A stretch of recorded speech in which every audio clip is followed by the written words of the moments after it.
Biology is the science of life forms and living process. Early man could easily perceive difference between inanimate and animate living organism. And early man defied some of the inanimate matter and some among the animals and plants. Means early man living organism को भी डिफाइड किए थे और non living organism मतलब non living things को भी डिफाइड किए थे. Common feature of all inanimate and animate object, sense of और fear that they evoked. Description of living organism including human beings began in human history much earlier or much later. Answer is much later. ये है NCERT line और much earlier is wrong. Societies, ये एक statement याद रखें. Societies indulge यानी कि involve. Societies indulge in anthropocentric view of biology could register limited progress or high progress in biological knowledge.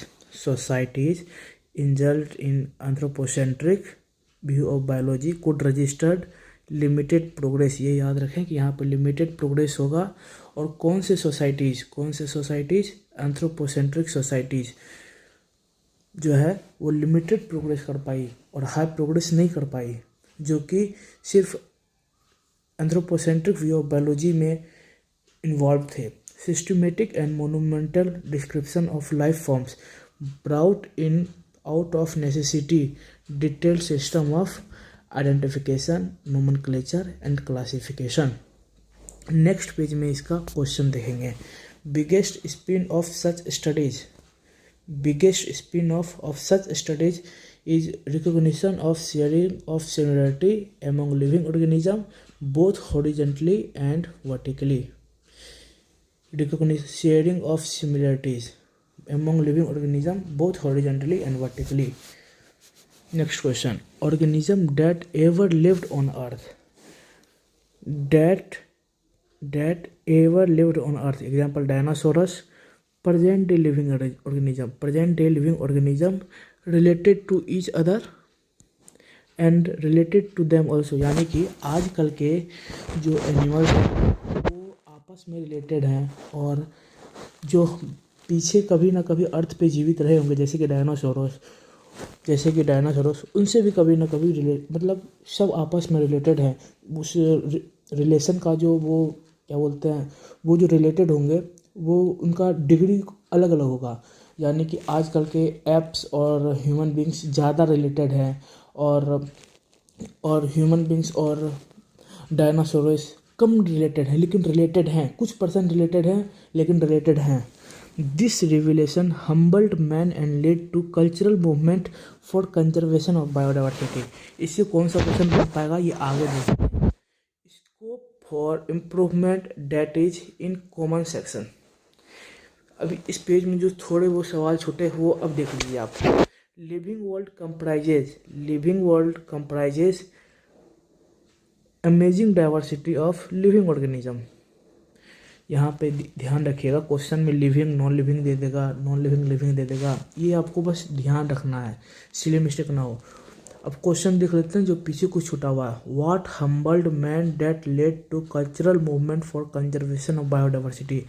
आखिर मनुष्यों को, हम लोगों को क्या हम्बल बना दिया कि हम लोग अपने बायोडाइवर्सिटी के कंजर्वेशन के लिए हम कुछ ना कुछ स्टेप उठाएं. हमें क्या ज़रूरत पड़ी है कि हम डाइवर्सिटी को कंजर्व करें. वो हमें मतलब हम लोग को हम्बल इस तरीके से बनाया. क्या बनाया कि जब revelation that all present organism are related to each other and also to organism that ever lived on earth. यानी कि मतलब हमारे कोई मतलब परिवार वाले हैं तो उनको देख के हमें थोड़ी बहुत दया आती है, तो उनको भी मतलब प्रोटेक्शन देना या फिर कंजर्व करना हमारा ये धर्म बन जाता है, हमारा ये कर्तव्य बन जाता है. इसी तरह हमें जब पता चला कि सारे ऑर्गेनिज्म एक दूसरे के साथ रिलेटेड हैं जो कि आज हैं और जो कभी ना कभी रहे हैं, तो उनका कंजर्व कराना हमारा एक कर्तव्य बन जाता है. यही कह रहा है यहाँ पे. Who could registered limited progress in biological knowledge. ये वाला आप पहले स्टेटमेंट पढ़े हुए हैं। Who could registered limited progress in biological knowledge? Answer is societies which indulge और involve in anthropocentric view of biology. Question option में इंडल्ज ही आएगा, इसीलिए आप इन्वॉल्व को मतलब इंडल्ज ही मान के पढ़ें। सोसाइटी जो कि सिर्फ ह्यूमन व्यू ऑफ बायोलॉजी ही मतलब कि एंथ्रोपोसेंट्रिक व्यू ऑफ बायोलॉजी ही पढ़ती थी, वो सिर्फ लिमिटेड नॉलेज ही रह पाया। ठीक है, इसका मतलब ये है कि जो सिर्फ मतलब खुद के ही बारे में सोचते थे उनका लिमिटेड नॉलेज रह गया, लेकिन आजकल हम सभी क्षेत्र में सभी चीज़ों पे ध्यान देते हैं, इसीलिए आज हमारा नॉलेज थोड़ा ब्रॉड हो रहा है। हम लोग ह्यूमन से ही नहीं बल्कि एनिमल्स, प्लांट्स और नॉन लिविंग थिंग्स पे भी स्टडी करते हैं, इसलिए हमारा नॉलेज अभी बहुत ज़्यादा बढ़ गया है। ठीक है, अब कुछ मीनिंग लेते हैं जो कि इस वाले page number 1 of NCERT class 11 biology में दिया हुआ है। इन एनिमेट, देखो बहुत किसी को पता रहता है, बहुत किसी को नहीं पता रहता है। जैसे कहते हैं, तो मुझे पता चला कि ये सब वर्ड मीनिंग भी थोड़े मतलब किसी के लिए एडमिरेशन मतलब एडमायर करना किसी को। स्पिन ऑफ मतलब कि कोई भी, और मतलब फीलिंग, ये सब वर्ड मीनिंग भी थोड़े मतलब किसी के लिए डिफ़िकल्ट है, तो इसीलिए इनएनिमेट मतलब नॉन लिविंग। डिफाइड मतलब टू रिफ्यूज टू ओबे, और मतलब फीलिंग ऑफ रिस्पेक्ट और फियर और एडमिरेशन मतलब एडमायर करना किसी को। स्पिन ऑफ मतलब कि कोई भी, पहले इंग्लिश मीनिंग जान लीजिए। Something unexpected and useful that derive from something else, किसी चीज़ से रिलेटेड नहीं है लेकिन अचानक से किसी चीज़ से रिलेटेड नहीं है लेकिन something expected and useful. Unexpected यानी कि हम एक्सपेक्ट नहीं कर रहे थे लेकिन वो डराइव हो गया, किसी भी हम कोई एक काम कर रहे हैं, हम उसका आउटकम हमें पता नहीं है लेकिन उससे एक ऐसा चीज़ बन गया जो कि अनएक्सपेक्टेड था और यूजफुल था। परसेप्टिव मतलब क्विक टू नोटिस और अंडरस्टूड थिंग्स। और थैंक यू।